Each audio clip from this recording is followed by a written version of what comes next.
दुनिया के बाजार में एक बार फिर से तबाही का माहौल है।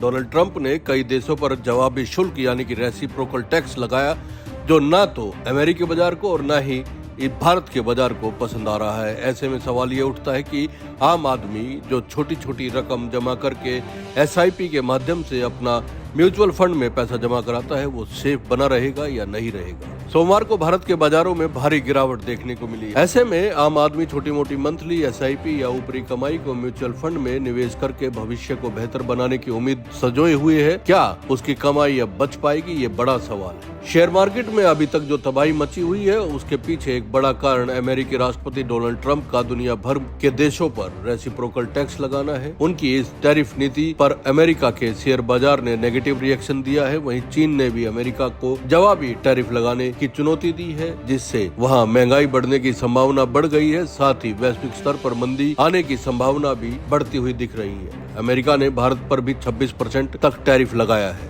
शेयर बाजार के क्रैश होने के बीच हर आदमी का सवाल यही है कि उसने बीते कई साल में मार्केट में SIP के माध्यम से जो पैसा लगाया है, क्या वो सेफ बना रहेगा। इसका जवाब मार्केट के बारे में कई एक्सपर्ट्स देते हैं। उनका कहना है कि ये बाजार के करेक्शन का टाइम है। अमेरिकी राष्ट्रपति डोनाल्ड ट्रंप अभी सत्ता में आए हैं, तो वह अपने चुनावी वादों को पूरा करने के लिए काम कर रहे हैं। एक्सपर्ट का कहना है कि डोनाल्ड ट्रंप अपनी पॉलिसी को लेकर जैसे ही स्टेबल होंगे, वैसे ही बाजार में रिकवरी दिखनी शुरू हो जाएगी।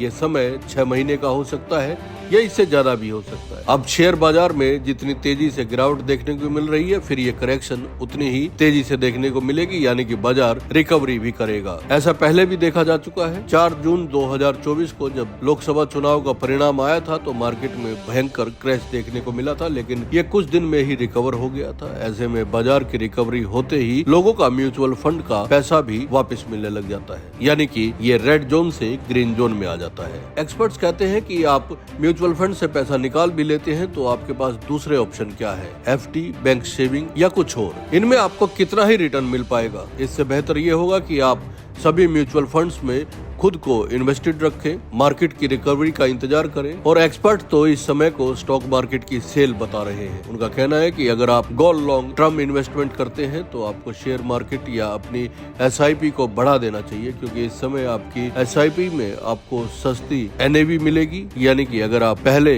SIP की वैल्यू में अगर 10 यूनिट NAV मिल रही थी, तो अब 12 या 15 मिल सकती है। इससे मार्केट रिकवर होने पर आपको बम्पर फायदा हो सकता है। हम आपको ये भी बता दें कि म्यूचुअल फंड में निवेश शेयर बाजार के जोखिमों के अधीन होता है। इसकी वजह से म्यूचुअल फंड का सिस्टम भी चलता है। जब आम आदमी शेयर बाजार की जानकारी के अभाव में सीधे उसमें पैसे नहीं लगा पाता है, तो वो म्यूचुअल फंड में निवेश करता है। म्यूचुअल फंड में इकट्ठा हुआ बहुत सा पैसा उसके मैनेजर्स अलग अलग कंपनियों के शेयर्स में निवेश करते हैं। इससे मिलने वाले रिटर्न्स को सभी पार्टिसिपेंट्स में बांट दिया जाता है। जब कोई व्यक्ति किसी म्यूचुअल फंड में एक बार पैसा नहीं लगाता है, तो वो हर महीने एक निश्चित राशि, जिसे SIP कहते हैं, उसके माध्यम से म्यूचुअल फंड में निवेश करता है। दोस्तों, SIP को लेके ये जानकारी आपको कैसी लगी, कमेंट करके जरूर बताइए और चैनल को सब्सक्राइब करना ना भूलें।